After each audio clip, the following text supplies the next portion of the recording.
বিয়ে করতেছি ভরপুর আইসা খাওয়া যায়, যদিও জানি গিফট দিবি না, সমস্যা নাই। তোর বিয়েতে আমি গিফট আনবো, তো সৌভাগ্যবান তুই না। আমি জানি তো তুই আনবিও না। সারা জীবন তোর যে সময় দিচ্ছি এটাই না। আমি মনে হয় তোর সময় দেই নাই। প্রেমটা করছিস জীবনে? না করলে বলতে পারো, অসুবিধা নেই। না, আমার সব ভালোবাসা শুধু আমার মায়ের জন্য। কখনো ভাবে কারোর সাথে প্রেম হয়, প্রেম বলতে আমি শুধু আমার মাকেই বুঝি। আমার মার সাথে সব ভালোবাসা, মার সাথে সব। আমি আপনাকে একটা কথা বলতে চাই। আমি চাচ্ছিলাম যে বিয়ের পর পড়ালেখাটা চালিয়ে যাবো। এরপর তোমার যেটা ইচ্ছা তুমি সেটা করবা, তোমাকে ফুল স্বাধীনতা দেওয়া হবে। মিলা, আচ্ছা তোর বান্ধবী কয়জন আসবে? আমার তো বান্ধবী বন্ধু বলতে মিলনই আছে, ওই আসবে। ওই যে তুই দেখছিস তো আমাদের বাসায় আসে এই মহল্লারই ছেলে মিলন। মিলন খুব ভালো করেছে, কিন্তু আমি বান্ধবীদের কথা বলতেছিলাম। আরে মামা কি বন্ধু তো বন্ধুই, ছেলে আর মেয়ে কি? না, ছেলে বন্ধু আর মেয়ে বন্ধুর মধ্যে অনেক তফাৎ আছে। কেমন কথা বললাম? আমার একটা ছেলে ফ্রেন্ড আছে, সে আমার বিয়ে করতে পারবে। আর যে ছেলের সাথে আমি বিয়ে ঠিক করছো, ওই ছেলে যদি একটা মেয়ে বান্ধবী থাকে, তাহলে কি আমি বলবো আমি যে বিয়ে করবো না, বিয়ে ভেঙে দিব? এত কিছু কথা বল। যা এখান থেকে। শোনো, আমার বিয়েতে আমার ফ্রেন্ড আরেকজন আসবে, ও আসবে এবং পুরো আয়োজনটা ওকে। এই কারণে যদি বিয়েটা ভাঙে, এরপরে আমি আর এসবের মধ্যে।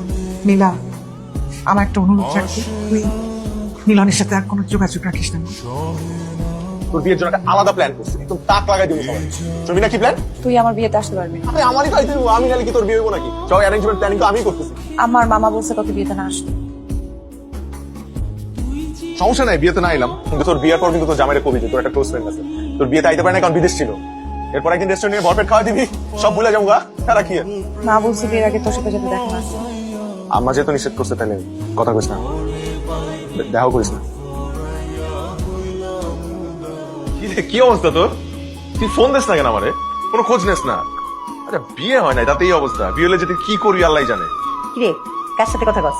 মিলার সাথে কথা কই আমার, আমরা ফোনই দেয় না, মানে কেমন হয়ে গেছে। দে তো বেমানটার একটা বকা দেই। এই আমার কথা কই ভাই, এনে ওই কিরে বেইমান বান্ধবী, হ্যাঁ আমার ছেলেটা তোর বন্ধুর একটা ফোন দেস না, বেইমান। ওই কথা কস না কে? কিরে এটা কার ফোন? আমার। এটা আমার ফোন, 2 দিন ধরে বন্ধ, চার্জার নষ্ট। 2 দিন ধরে কইতেছে আমার একটা চার্জার কিনা দে। হ্যাঁ আজাইরা কথা কইতেছে। হ্যাঁ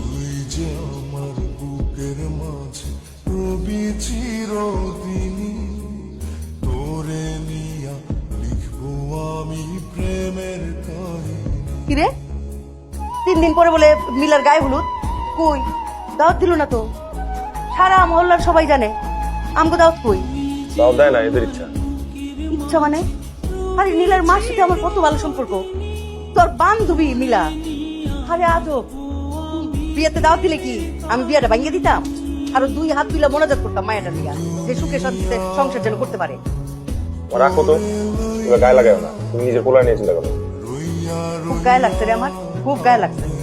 মানুষ হায় রে, মানুষের সাথে ভালো সম্পর্ক রেখে লাভটা কি? হ্যাঁ